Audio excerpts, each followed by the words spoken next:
Hello, human beings. It's Jen. I am outside, ready to head home soon for my little getaway. And I would like to share with you two things. One, I'm intentionally got my selfie stick zoomed all the way out because this view right here I am owning and won't have for a while, so I might as well just put it out there now. I have pretty nice cleavage. And I'm wearing a super comfy sweatshirt. I'm looking over there, sorry. I'm wearing a super comfy sweatshirt. And two things I want to share. One is I'm about to meditate. My head was buzzing, so I'm like, I might as well get my thoughts out and share with you all. I almost said y'all. A lot of people from the South here. About to share with y'all. And a reminder about using your voice. So as I've shared in other vlogs with my little getaway, things didn't always go as planned with this trip. I've been here once before. I'm not saying where I am. TMI. This isn't TMI, but telling you where I am is TMI. The last time that I was here, I've only been here twice. Before I went to leave, I took a class with someone and they told me, before you leave, ground yourself. And she said, find a tree and lean with your back up against the tree and your feet on the grass. Can you see my feet? I don't know, right there. I do have a blanket out here because it's wet. It's been raining a lot here in Massachusetts. And that will help you ground before you leave. So, a very calming activity is to ground yourself with the earth. I'm gonna get all yoga-y on you. So, part of that is putting your back, your spine, what holds you up, up against the tree. And the tree's roots, obviously go down pretty far, and the tree is grounded because it's on the ground being held up super high up to the sky. But having your feet barefoot, on the grass and just reconnecting. This is why I need to live someplace where there's trees and grass for the rest of my life.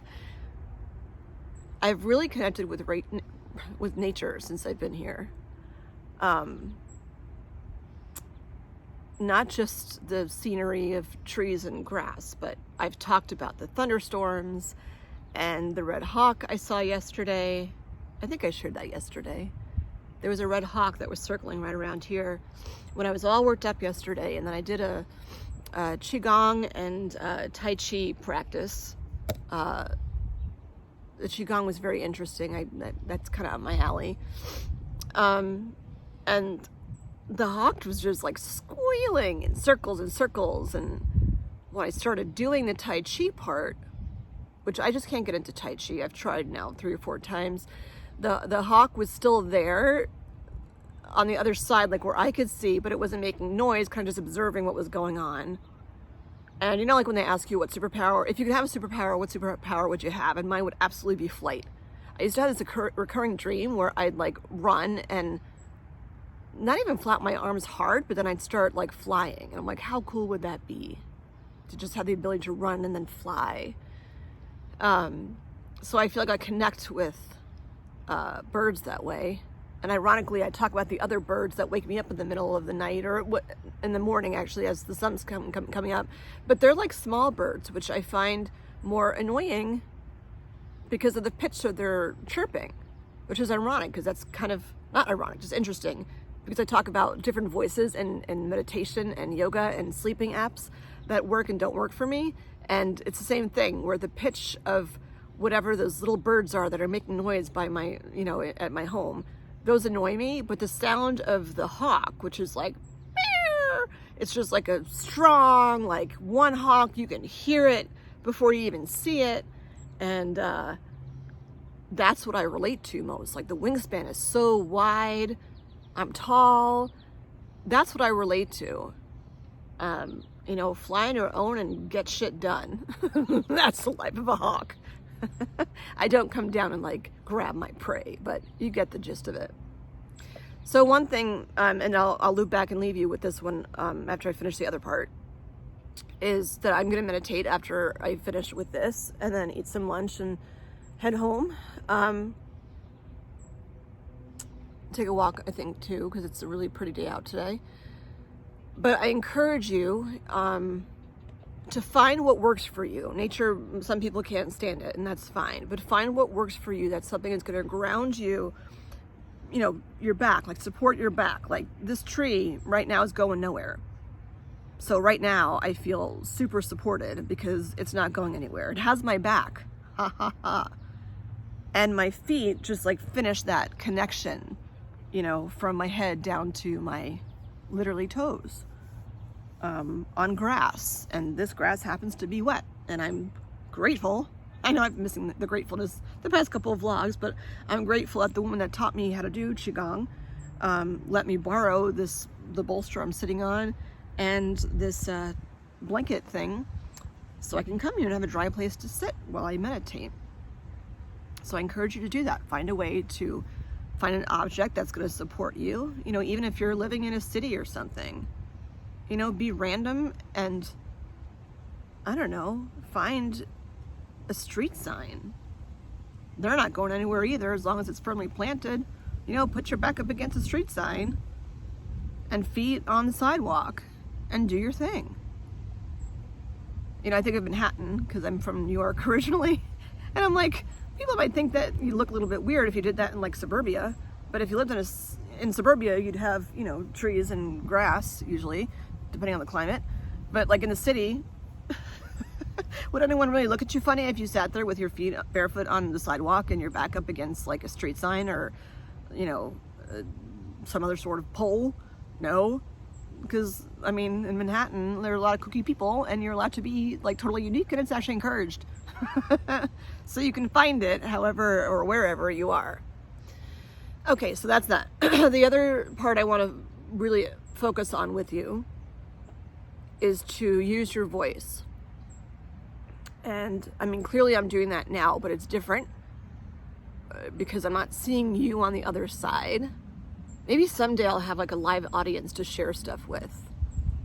Kind of like a TED Talk or something. But I'd want it to be interactive. Yeah, I don't know.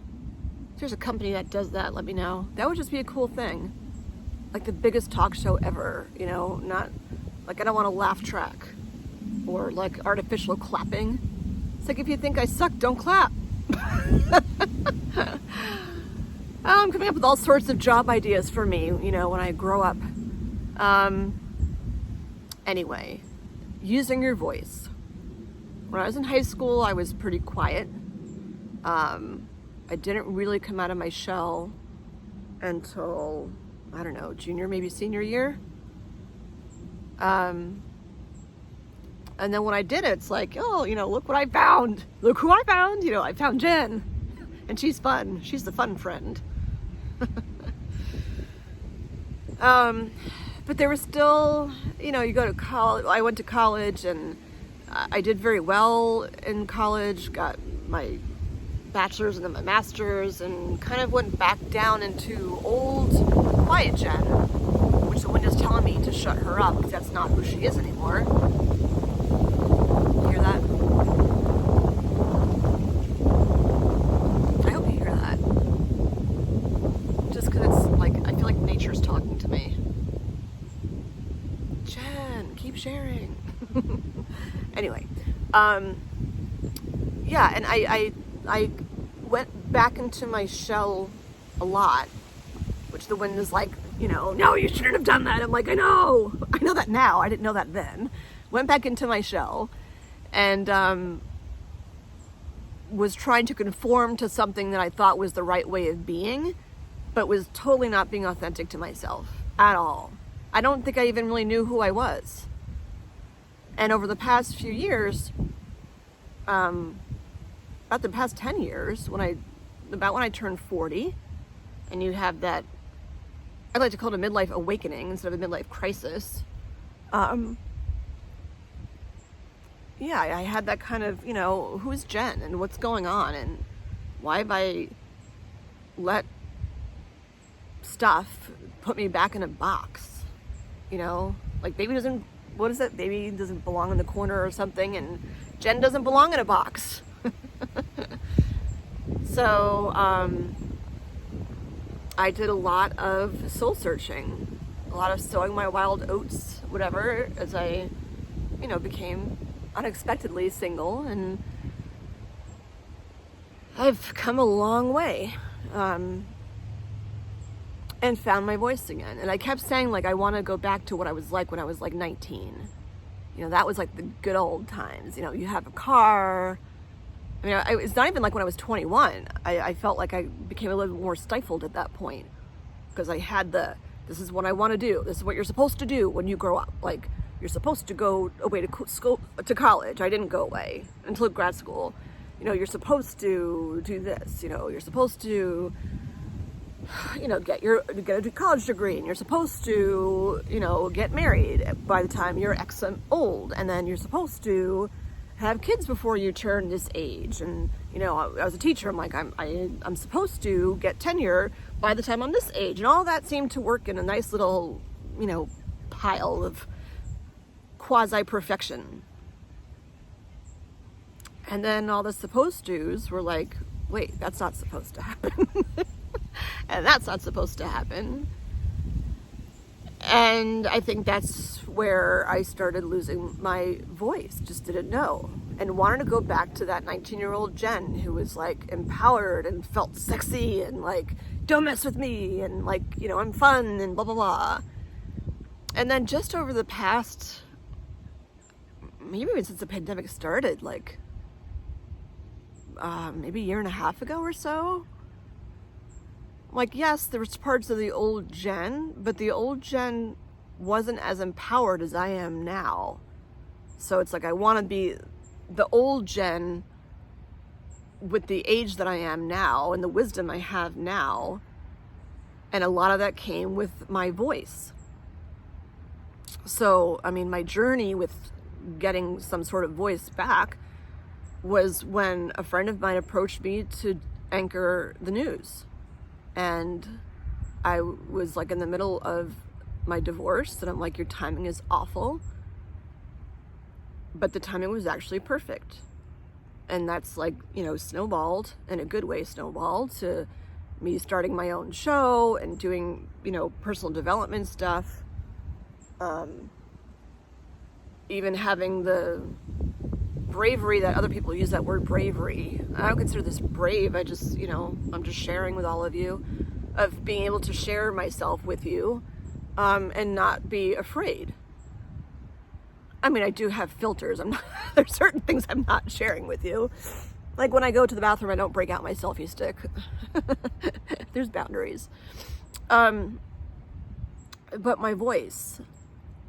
So as you saw, and if you didn't, you can rewind and watch the other ones, but the past couple of days, my trip away hasn't been what I thought it was supposed to be like. I love when I have these epiphanies, like right as I'm talking to you.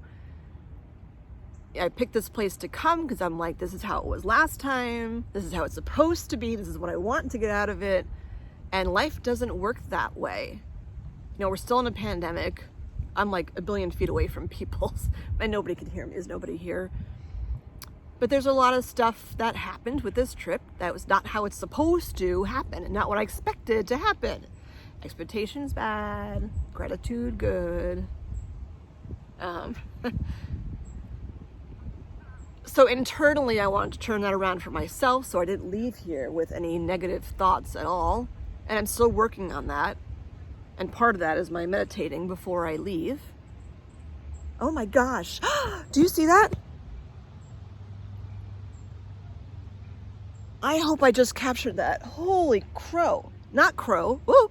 I don't even know what kind of bird that was. It's huge. Is it circling? No, it's going away. Can you see that? Where is it? Oh, now it's behind a tree. I hope I caught that. Wow.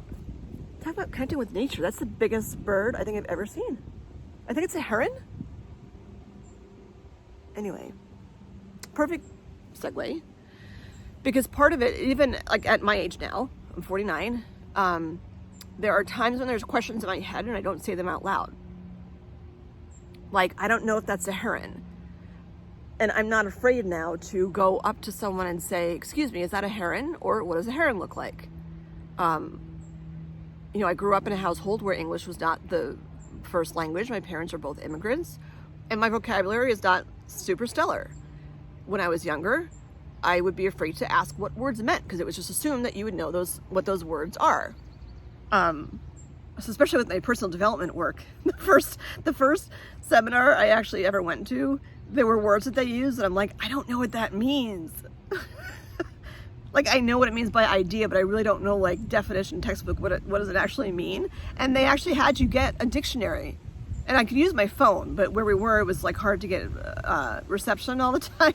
So I went out and I ordered a dictionary, like an not old, but a paperback, smallish dictionary. And looked up these words that I didn't know. And then that was a weekend seminar thing that I went to.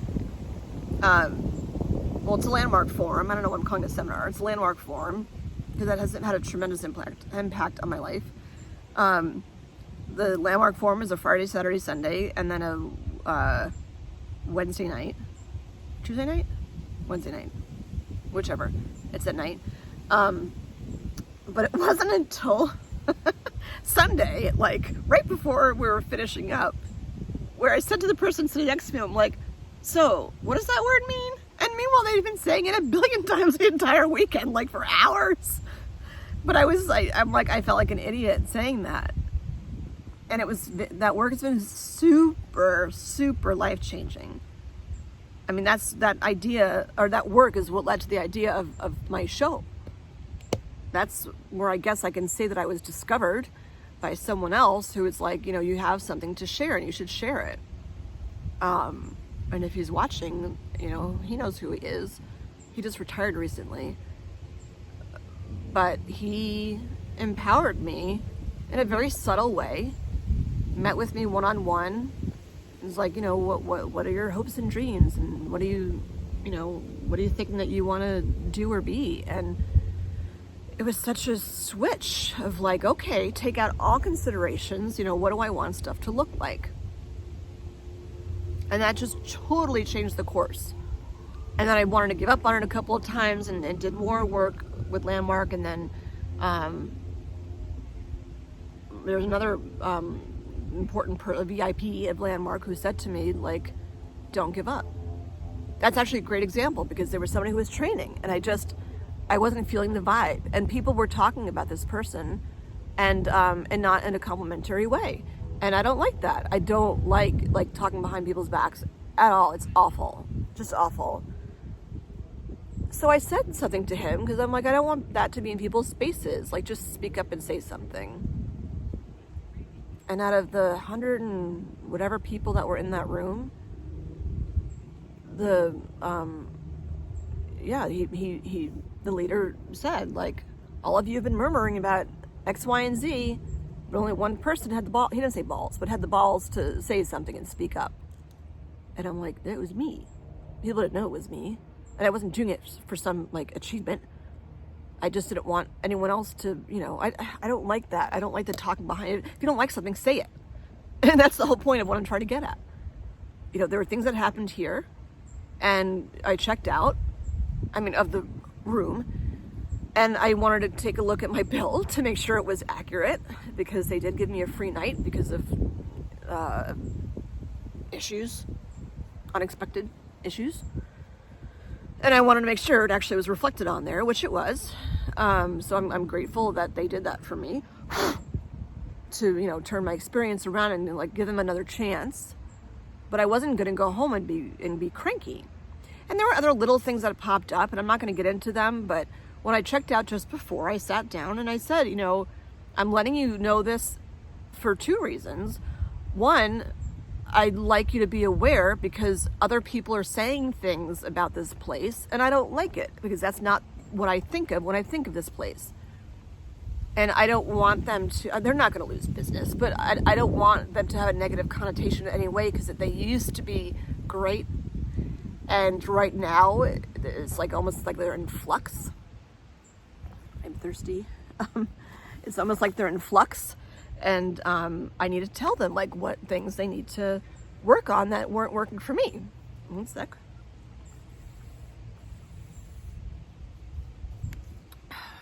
Reality TV. When I need water, I'm not gonna pause.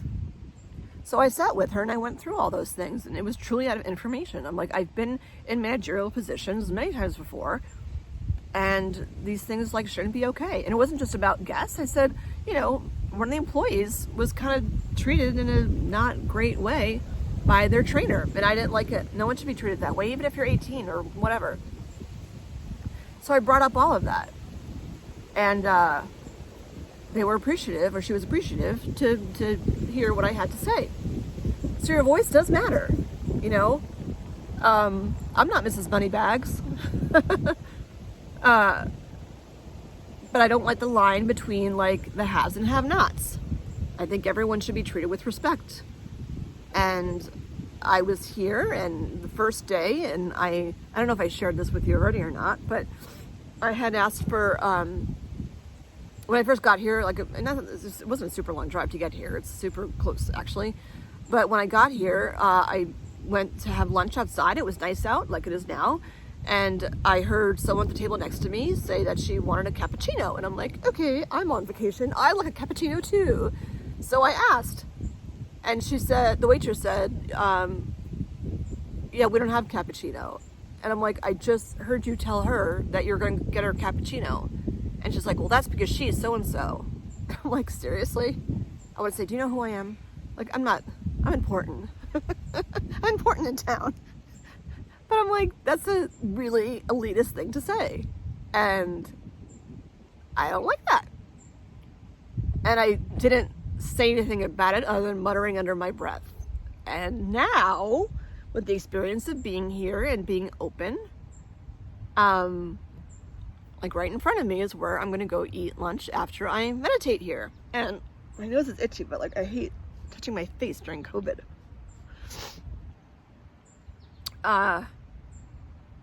Yeah, I'm gonna go up there and I'm going to have my lunch and ask for a cappuccino and see what happens. And I'm not being snotty about it, but I'll, you know, if she says, oh, we don't have it, I'm like, actually, I know that you do because you served it out here before. So yeah. And even like when it comes to what you're wearing, and it's not like this, like no one's perfect. I don't stay in it like in a happy place for a super long time. I don't stay in an empowered place for a super long time. You know, things change quickly, especially with this whole journey thing. But like the sweatshirt I'm wearing right now, I actually bought here. Like it's super, one great thing about here, their gift shop here, their clothes are the most softest clothes I've ever worn.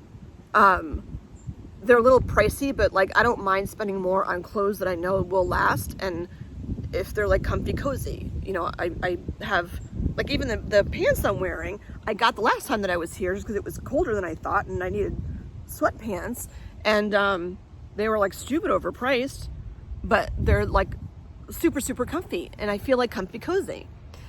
But when I went to the when I went to check out, and I'm like, okay, I need to be like the haves right now. So I had my aviator glasses to look like all hardcore, you know, like don't mess with me. And I wasn't wearing this hoodie. I was wearing this little jackety thing with my little stripy stripes on it, which is, can't think of what brand it is, but whatever. Like, I'm gonna wear black with my little like stripies on it and be like her.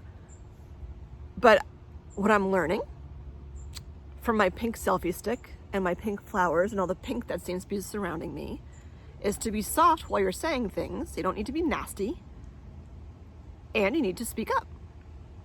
And when I got this shirt, I'm like, oh, I like the color. And I realized I have a hoodie that's almost the exact same color, but not as like soft. That one's more form-fitting too. And I need loose shirts practicality-wise anyway for surgery. And like, look how much space I have here. Like, woo, I've got plenty of space. And then when I put it on, I'm like, oh, what do you know? The strings are pink. I just can't seem to get away from pink. And it goes from like blue to pink. So like blue, not sad, but like when someone says you're blue, it's like you're sad. And then it goes to pink, like I'm happy. It's just, there seems to be pink all over the place. So what I want to leave you with is speak up. Because I was, you know, No one's perfect. I obviously wore my shirt based on what response I thought I was going to get. And I'm a little bit weirdly nervous about going out there not wearing my black, kick-ass jacket. And I'm going to wear my hoodie with the shirt I got from, I think, Target or something. And see what they have to say. And it's unfortunate that, the kind of clothes that you wear affect how people speak to you in certain places. So it'll be interesting to see how that pans out. But I'm not going to take no for an answer. And I'm not going to be a snot about it. I'll just keep asking. Not keep asking. I don't know what I'll do. Expect the worst, hope for the best. But I'm not leaving here without a cappuccino. Yeah. So maybe it was a sign that she made my nails so pink. I don't know. I don't know. So nutso. This whole journey just so crazy. All right, so I'm going to meditate here against my tree.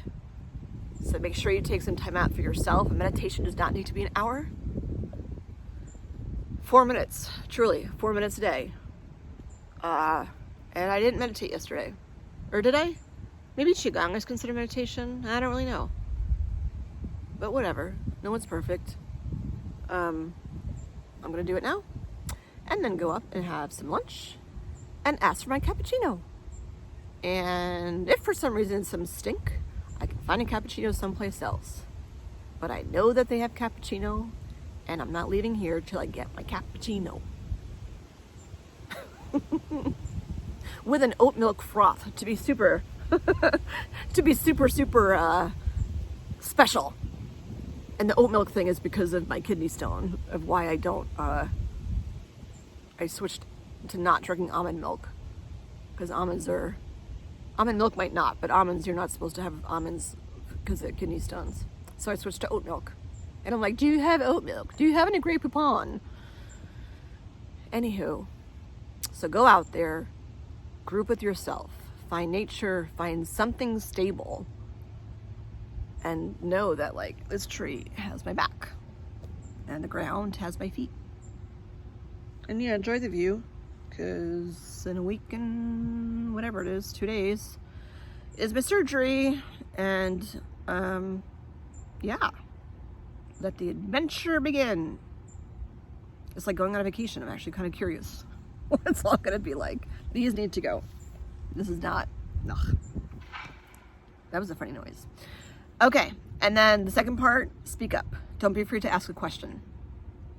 If I said a word that you didn't know what it meant, I can't imagine I did that. My vocabulary's not that advanced. Then just ask me. Write it in the comments. Send me an email. Whatever. Ask. If you're like, I don't know what a tree is, then go on your phone or whatever and look up tree. If you don't know what a cappuccino is, look it up. It's like a coffee drink that's hot with espresso in it, though they can make a decaf cappuccino, which seems like an oxymoron, and it has steamed milk on top, so it's fluffy on top. And if you're ever dating me, by the way, and we're at a coffee shop, if they make one of those cute little designs with the froth on top, that's a super way to win me over, by the way, because I think that's cool. A heart on the first date might be a bit much. Maybe a leaf or something funky. Yeah, don't do a heart on the first date. Too much too soon. Anyway, all right, my hand's falling asleep. All right, speak up.